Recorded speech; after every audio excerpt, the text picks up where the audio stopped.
നമ്മൾ Easter Christmas ഒക്കെ വരുന്നുണ്ടേ രാവിലെ മിക്കവരുടെയും വീട്ടിൽ ബ്രേക്ക്ഫാസ്റ്റ് ആയിട്ട് അപ്പമാണ് ഉണ്ടാക്കാറുള്ളത്. ഇന്ന് ഞാനൊരു അപ്പത്തിൻ്റെ റെസിപ്പിയാണ് കാണിക്കുന്നത്. അത് വേറൊന്നുമല്ല, നുറുക്ക് ഗോതമ്പ് വെച്ചിട്ടുള്ള അപ്പമാണ് ഇന്ന് ഉണ്ടാക്കാൻ പോകുന്നത്. നുറുക്ക് ഗോതമ്പ് വെച്ചിട്ട് വളരെ വേഗത്തിൽ എങ്ങനെ നല്ല സോഫ്റ്റ് ആയിട്ടുള്ള വെള്ളയപ്പം എങ്ങനെ ഉണ്ടാക്കുന്നതെന്നാണ് ഇന്നത്തെ റെസിപ്പി. അപ്പോൾ അതിന് വേണ്ടിയിട്ട് ഞാൻ ഒരു ഗ്ലാസ് നുറുക്ക് ഗോതമ്പ് ഇവിടെ ഒരു അരമണിക്കൂറോളം ഞാനൊന്ന് കുതിർത്ത് വെച്ചിട്ട് നമ്മൾ അരയ്ക്കുന്ന വെള്ളത്തിൽ തന്നെയാണ് ഞാൻ ലാസ്റ്റ് കഴുകി എല്ലാം റെഡിയാക്കി അരയ്ക്കാനുള്ള പാകത്തിന് വെള്ളം ഒഴിച്ച് റെഡിയാക്കി ഇട്ടിരിക്കുന്നത്. ഇതിലേക്ക് നമുക്ക് ഒരു 2 ടീസ്പൂണ് മധുരം ഒന്ന് ആഡ് ചെയ്യാം. ഈ നുറുക്ക് ഗോതമ്പിലോട്ടും തന്നെ നമുക്ക് ഒരു 1/2 ടേബിൾ സ്പൂണോളം ഈസ്റ്റ് ഒന്ന് ആഡ് ചെയ്ത് കൊടുക്കാം. അടുത്തത് ഞാൻ ഇതിലേക്ക് ഒരു 1/2 ഗ്ലാസ്, അതായത് എടുത്ത അളവ് ഗ്ലാസ്സിന് 1 ഗ്ലാസ് ഗോതമ്പ് നുറുക്ക് ഗോതമ്പിന് 1/2 ഗ്ലാസ് അവൽ അത് ഞാൻ എടുത്ത് വെച്ചിട്ടുണ്ട്. അതോടെ നമുക്ക് ഈ കൂട്ടത്തിൽ ഇതിലോട്ട് ആഡ് ചെയ്യാം. ഇനി അടുത്തത് നമുക്കിതിലേക്ക് ആ സെയിം ഗ്ലാസ്, ഏത് ഗ്ലാസ്സാണോ എടുത്തത് ആ സെയിം ഗ്ലാസ്സിന് 1/2 ഗ്ലാസ് തേങ്ങയോടെ ഇതിനകത്തോട്ട് നമുക്ക് ആഡ് ചെയ്ത് വെക്കാം. ഇനി അടുത്തത് നമുക്കിതിലേക്ക് ആവശ്യത്തിനുള്ള ഉപ്പും കൂടെ ആഡ് ചെയ്തിട്ട് നമുക്ക് ഇതൊന്ന് നകയ്ക്ക് അരയ്ക്കാനുള്ള പാകത്തിനുള്ള വെള്ളം കൂടെ ഒന്ന് ആഡ് ചെയ്ത് വെക്കാം. ഇത്രയും പാകത്തിന് മതി, കൂടുതൽ വെള്ളം ഒഴിച്ച് വെക്കരുത്. ഒന്ന് നകയ്ക്ക് കിടക്കണം. നമുക്ക് അരയ്ക്കുന്നത് ഈ ഒരു വെള്ളത്തിലാണ്. അപ്പം ഇത്രയും ആക്കി വെച്ചിട്ട് നമുക്ക് 1 മണിക്കൂറോളം ഇതൊന്ന് മാറ്റി വെക്കണം. നമ്മൾ അരച്ചതിന് ശേഷം ഇൻസ്റ്റൻ്റായിട്ട് തന്നെ നമ്മൾ അപ്പം ഉണ്ടാക്കി എടുക്കാൻ വേണ്ടിയിട്ടാണ് നമ്മളിപ്പോൾ ഇങ്ങനെ എല്ലാം കൂടെ ചേർത്ത് റെഡിയാക്കി വെച്ചിരിക്കുന്നത്. ഇതിന് ശേഷം ഒരു 1-1.5 മണിക്കൂറിന് ശേഷം നമുക്ക് ഇത് അരച്ചെടുത്തതിന് ശേഷം ഉടനെ തന്നെ നമുക്കിത് അപ്പം ഉണ്ടാക്കാം. അപ്പം ഇത് ജസ്റ്റ് നമുക്ക് ഒരു മണിക്കൂർ മിനിമം ഇത് വെക്കണം. 1.5 മണിക്കൂറൊക്കെ വെച്ചാലും കുഴപ്പമൊന്നുമില്ല. എന്നാലും മിനിമം 1 മണിക്കൂറെങ്കിലും വെച്ചതിന് ശേഷം നമുക്കിത് അരച്ചെടുക്കാം. നമ്മുടെ നുറുക്ക് ഗോതമ്പ് ഇവിടെ കുതിരാൻ വെച്ചിട്ട് ഇപ്പോൾ ഏകദേശം 1.5 മണിക്കൂറോളമായി. ഞാൻ നേരത്തെ പറഞ്ഞ പോലെ തന്നെ മിനിമം 1 മണിക്കൂറെങ്കിലും വെക്കണം. ഇൻ കേസ് നമ്മളിപ്പം നമുക്ക് രാവിലെ എല്ലാം കൂടെ നേരം ഇല്ലെങ്കിൽ നമുക്ക് രാത്രി ഇതുപോലെ തന്നെ ചെയ്തു വെക്കാം. പക്ഷെ ഒറ്റ കാര്യമേ ഉള്ളൂ, തേങ്ങ അതിൻ്റെ കൂടെ ഇരുന്നാൽ മതി. തേങ്ങ നമുക്ക് രാവിലെ മാത്രം അരച്ചെടുത്താൽ മതി. കാരണം തേങ്ങയോടെ വെക്കുമ്പോൾ ചിലപ്പം പറഞ്ഞ പോലെ നന്നായിട്ട് ഭയങ്കരമായിട്ട് പുളിച്ചു പോകാൻ സാധ്യതയുണ്ട്. അതുകൊണ്ട് ബാക്കി എല്ലാ ഇൻഗ്രീഡിയൻസും ഇതുപോലെ ആക്കി വെച്ചിട്ട്, അതായത് രാത്രി കിടക്കുന്ന സമയത്ത് മാത്രം ഇങ്ങനെ ആക്കി വെച്ചിട്ട് രാവിലെ അരയ്ക്കാൻ നേരം മാത്രം ഇതുപോലത്തെ തേങ്ങ ചേർത്താൽ മതി. ബാക്കിയെല്ലാം ഇങ്ങനെ അരച്ച് വെക്കുന്നതിന് പ്രശ്നമില്ല. അന്നേരം പിന്നെ രാവിലെ നമുക്ക് ഉടനെ തന്നെ അരച്ച് കഴിഞ്ഞ് ഉടനെ തന്നെ നമുക്ക് അപ്പം ചുട്ടെടുക്കാം. ഇപ്പോൾ ഏതായാലും ഇത് ഞാനൊന്ന് ഫൈനായിട്ടൊന്ന് അരച്ചെടുക്കാൻ പോവാണ്. ഇപ്പം ഞാനിതെല്ലാം കൂടി ഒരു മിക്സഡ് ജാറിലോട്ട് മാറ്റിയിട്ടുണ്ട്. ഇനിയിപ്പോൾ ഞാനിതിന് എക്സ്ട്രാ വെള്ളമൊന്നും ഒഴിച്ചു കൊടുത്തിട്ടില്ല. നമ്മൾ കുതിർത്ത് വെച്ചിരിക്കുന്ന വെള്ളം മാത്രമേ ഉള്ളൂ. വേണമെന്ന് വെച്ച് കഴിഞ്ഞാൽ കുറച്ച് വെള്ളമൊന്ന് ആഡ് ചെയ്ത് നമുക്ക് നന്നായിട്ട് അരച്ചെടുക്കണം. എന്ന് പറഞ്ഞാലും കൂടുതൽ വെള്ളം ഒഴിച്ച് ഒത്തിരി അങ്ങ് നീട്ടരുത്. നമ്മളൊരു ഇഡ്ഡലി മാവിൻ്റെ ഒക്കെ പരുവത്തിൽ അരച്ചെടുത്താൽ മതി. നമ്മുടെ മാവ് ഇവിടെ പെർഫെക്റ്റായിട്ട് അരച്ച് എടുത്തിട്ടുണ്ട് ഞാൻ. ഇനി നമുക്കൊരു ചരുവത്തിലോട്ട് വല്ലതും ഒന്ന് ട്രാൻസ്ഫർ ചെയ്ത് വെക്കാം. നമ്മുടെ മാവിൻ്റെ ഒരു പരുവം കണ്ടോ? ഈ നമ്മൾ ഇഡ്ഡലി മാവൊക്കെ അരയ്ക്കുന്ന മാതിരി തന്നെ ആ ഒരു പരുവത്തിൽ മതി. നമ്മൾ കോരി ഒഴിച്ച് കഴിഞ്ഞാൽ ഒത്തിരി അങ്ങ് സ്പ്രെഡായി പോരുത്. ആ ഒരു പരുവത്തിൽ കണ്ടില്ലേ? ഇതിനകത്ത് ഇനിയും വെള്ളമൊന്നും ഒഴിക്കേണ്ട. നമ്മൾ തേങ്ങയൊക്കെ ഇട്ട് അരച്ചതായതുകൊണ്ട് ഇനി വേറെ പ്രത്യേകിച്ച് ഒന്നും ആഡ് ചെയ്യേണ്ട. നമുക്ക് മധുരവും ഉപ്പും മാത്രം നോക്കിയിട്ട് അത് മാത്രം വേണമെന്നുണ്ടെങ്കിൽ ആഡ് ചെയ്ത് കൊടുത്താൽ മതി. ഇതിനി നമുക്ക് ഫസ്റ്റിൽ തന്നെ നമ്മൾ എപ്പോഴെങ്കിലും മാവ് അരച്ച് വെച്ചിട്ട് ഒരു അരമണിക്കൂറോളം ഇതൊന്ന് റെസ്റ്റ് ചെയ്യാൻ വെക്കണം. ജസ്റ്റ് ഒന്ന് പൊങ്ങി വരാൻ വേണ്ടിയിട്ട്. ആ സമയം കൊണ്ട് നമുക്ക് ഇതിനെ പറ്റിയൊരു കറി ഉണ്ടാക്കാം. ഞാനിപ്പോൾ ഇതിൻ്റെ കൂടെ തന്നെ ഒരു കുക്കറിൽ തന്നെ വേഗം ഉണ്ടാക്കാൻ പറ്റുന്ന ഒരു മുട്ടക്കറിയാണ് കാണിക്കുന്നത്. ആ ഒരു കറി ഉണ്ടാക്കുന്ന നേരം മാത്രം മതി ഈ ഒരു മാവ് ഒന്ന് റെസ്റ്റ് ചെയ്യാൻ വെക്കണം. ഇനി നമ്മുടെ അപ്പത്തിനൊരു കറി ഉണ്ടാക്കാനായിട്ട് ഞാനിവിടെ മുട്ടക്കറിയാണ് ഉണ്ടാക്കുന്നത്. അതിന് വേണ്ടിയിട്ട് മുട്ട ഓൾറെഡി പുഴുങ്ങി വെച്ചിട്ടുണ്ട്. ഇനി അതിന് വേണ്ടിയിട്ടുള്ള സാധനങ്ങൾ ഞാനൊരു സവാള ഇങ്ങനെ അരിഞ്ഞു വെച്ചിട്ടുണ്ട്. പിന്നെ കുറച്ച് കൊച്ചുള്ളി, ഒരു 10-15 കൊച്ചുള്ളി എടുത്ത് ഇങ്ങനെ 2ആയിട്ട് മുറിച്ച് വെച്ചിട്ടുണ്ട്. പിന്നെ വേണ്ടത് നമുക്ക് ഒരു പൊട്ടറ്റോ വേണം. പിന്നെ ഒരു ക്യാരറ്റും അരിഞ്ഞു വെച്ചിട്ടുണ്ട്. പിന്നെ ഒരു തക്കാളി ഇതുപോലക്ക് മുറിച്ച് വെച്ചിട്ടുണ്ട്. പിന്നെ എരിവിന് ആവശ്യാനുസരണമുള്ള പച്ചമുളക്, കറിവേപ്പില. ഇനി അടുത്തത് നമുക്ക് ഇതിലേക്ക് വേണ്ടത്, ഞാനിപ്പോൾ ഒരു 3-4 അല്ലി വെളുത്തുള്ളിയും ഇഞ്ചിയും, ഒരു ചെറിയ കഷ്ണം ഇഞ്ചിയും കൂടി ഇവിടെ ഒന്ന് ചതച്ച് വെച്ചിട്ടുണ്ട്. പിന്നെ നമുക്ക് വേണ്ടത് തേങ്ങാപ്പാലാണ്.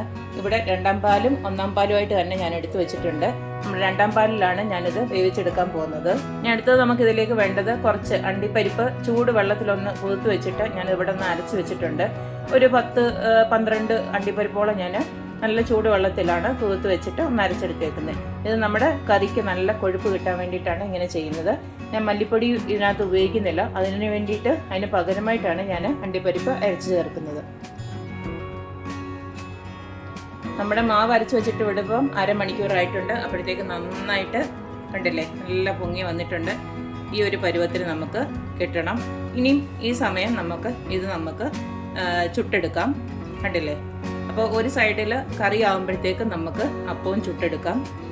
ഇതിപ്പം നല്ല പരുവത്തിനായിട്ടുണ്ട്. ഇനി നമുക്ക് ആവശ്യമെങ്കിൽ മധുരവും ഉപ്പും ഒക്കെ നോക്കിയിട്ട് ഒന്ന് ചേർത്തിട്ട് ഉടനെ തന്നെ ചുട്ടെടുക്കാം. ഇപ്പം നമ്മുടെ മുട്ടക്കറി ഉണ്ടാക്കാനായിട്ട് ഞാനൊരു കുക്കറിലാണ് ഉണ്ടാക്കാൻ പോകുന്നത്. ആ കുക്കറിലോട്ട് കുറച്ച് വെളിച്ചെണ്ണ തന്നെ ഒഴിച്ചു കൊടുത്തിട്ടുണ്ട്. ഇനി അതിലേക്ക് നമുക്കൊന്ന് കടുകിട്ട് പൊട്ടിക്കാം. കടുക് പൊട്ടി വന്നിട്ടുണ്ട്. പിന്നെ ഇനിയും നമുക്ക് അരിഞ്ഞു വെച്ചിരിക്കുന്ന എല്ലാ സാധനവും നമ്മൾ ഒരുമിച്ചങ്ങ് ചേർക്കുവാണ്. അരിഞ്ഞു വെച്ചിരിക്കുന്ന സാധനങ്ങളെല്ലാം ഒരുമിച്ച് ചേർത്തിട്ടുണ്ട്. ഇനി ഇതിലേക്ക് നമ്മുടെ ഇഞ്ചി വെളുത്തുള്ളി ചതച്ചൂടെ നമുക്ക് ചേർക്കാം. ഇനി ഇതിലേക്ക് നമുക്ക് കറിക്ക് ആവശ്യത്തിനുള്ള ഉപ്പൂടെ അങ്ങോട്ട് ചേർത്ത് കൊടുക്കാം. അടുത്ത് നമുക്ക് ഇതിലേക്ക് ഒരു മണത്തിന് വേണ്ടിയിട്ട് നമ്മൾ ഒരു ചെറിയ കഷ്ണം പട്ടയും 2-3 ഗ്രാമ്പൂ, ഒരു തക്കോലം, ഒരു 3-4 ഏലക്കയൊക്കെ ചേർക്കുന്നുണ്ട്.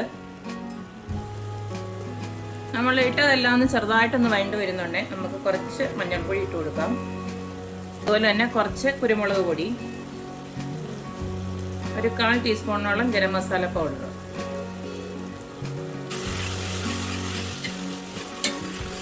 അടുത്ത ഇതിലേക്ക് നമ്മുടെ നേരത്തെ കുതിർത്ത് വെച്ചിരുന്ന കാഷ്യൂനട്ടില്ലേ, കാഷ്യൂനട്ട് അരച്ചത് അതങ്ങോട്ട് ചേർക്കാം.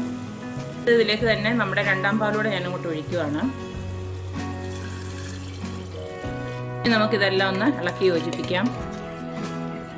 അപ്പോൾ ആവശ്യത്തിനുള്ള ഉപ്പ് എരിയൊക്കെ ഉണ്ടെന്നുള്ളത് നോക്കിയിട്ട് നമുക്കിത് അടച്ചു വെച്ചിട്ടൊരു 2 തൊട്ട് 3 വിസിൽ വരെ നമുക്കൊന്ന് ഇത് വേവിച്ചെടുക്കണം. ആ സമയം കൊണ്ട് നമുക്ക് അപ്പം ഉണ്ടാക്കിയെടുക്കാം. ഇനി നമ്മുടെ അപ്പം ചുട്ടെടുക്കാനായിട്ട് ഞാൻ ഒരു ഇരുമ്പിൻ്റെ കല്ലാണ് എടുത്ത് വെച്ചിരിക്കുന്നത്. അതിപ്പോൾ നമുക്ക് നോൺ സ്റ്റിക്ക് ആണെങ്കിലും ഉപയോഗിക്കാൻ കുഴപ്പമൊന്നുമില്ല. ഇനി ഇതിലേക്ക് നമുക്ക് കുറച്ച് ഉള്ളിയിൽ ഇങ്ങനെ നല്ലെണ്ണയാണ് ഞാൻ തേച്ച് കൊടുക്കുന്നത്. ഇനി നമുക്ക് ഓരോ തവി വെച്ച് നമ്മുടെ മാവൊന്ന് കലക്കിയിട്ട് ഒഴിച്ചു കൊടുക്കാം.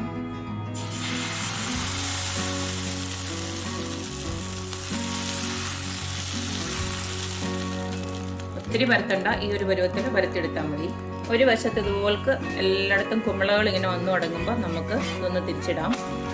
നമ്മുടെ അപ്പം നല്ല 2 സൈഡ് നല്ലതായിട്ട് മുരിഞ്ഞ് വന്നിട്ടുണ്ട്. കണ്ടില്ലേ, നല്ല പെർഫെക്റ്റ് ആയിട്ട് വന്നിട്ടുണ്ട്. നല്ല സോഫ്റ്റ് ആയിട്ടുള്ള അപ്പം. ഇത്രയേ ഉള്ളൂ. ഇതുപോൽക്കെല്ലാം നമുക്ക് ചുട്ടെടുക്കാം.